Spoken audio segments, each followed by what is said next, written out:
Chers frères et sœurs, amis dans le Seigneur, nous sommes heureux d'être avec vous aujourd'hui pour entamer ensemble le jour 64 de notre série de prières. Aujourd'hui, notre méditation a pour titre La beauté de la rupture. Aussi insignifiant que puisse paraître tel ou tel péché à nos yeux, il n'est jamais petit aux yeux de Dieu. Le jugement de l'homme est partial, imparfait, tandis que le Seigneur estime toutes choses à leur juste valeur. L'ivrogne est regardé avec mépris. On lui déclare que son péché l'exclut catégoriquement du royaume des cieux. Mais on est souvent moins sévère envers les orgueilleux, les égoïstes et les envieux. Et pourtant, ce sont là des péchés particulièrement odieux aux yeux de Dieu. Ils sont contraires à la volonté de son caractère, à l'amour parfaitement désintéressé qui est l'atmosphère dans laquelle se meuvent les mondes qui ont conservé leur intégrité.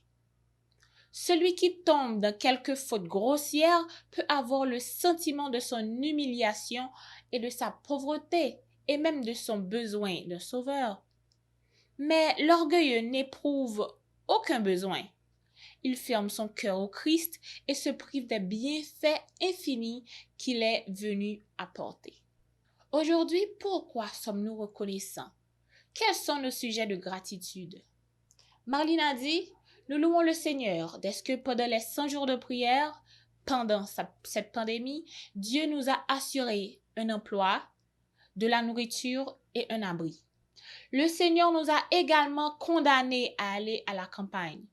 De plus, il m'a même donné l'occasion de témoigner devant la communauté musulmane. Moses a aussi dit, « Merci de prier pour nous. Le Seigneur a entendu vos prières. » C'est étonnant.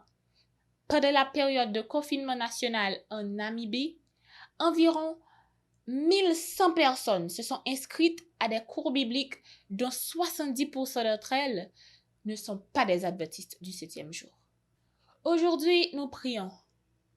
Nous prions aujourd'hui pour les étudiants du monde entier qui ne peuvent pas travailler en raison des confinements.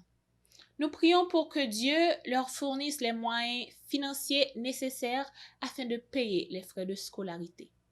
Nous prions pour les victimes de violences domestiques dans le monde entier. Nous prions pour la famille d'Alexander Ostankine, un pasteur qui a été assassiné alors qu'il exerçait son ministère. Prions pour que Dieu fasse du sang de ce martyr la semence de l'Évangile. Prions pour ceux qui sont actuellement aux prises du COVID-19 et prions pour leur rétablissement complet. Prions le Seigneur. Notre Dieu, notre Père, merci pour ta grâce et pour ton amour manifesté envers nous. Merci pour ce message que tu nous as envoyé aujourd'hui. Nous te demandons, Seigneur, aujourd'hui, de prendre part de notre vie, de ne pas regarder sur nos péchés, sur notre orgueil, sur notre égoïsme, mais Seigneur, de nous purifier et d'enlever tout ce qui ne vient pas de toi. Reste avec nous, dirige-nous, protège-nous, nous t'en prions ainsi au nom de Jésus.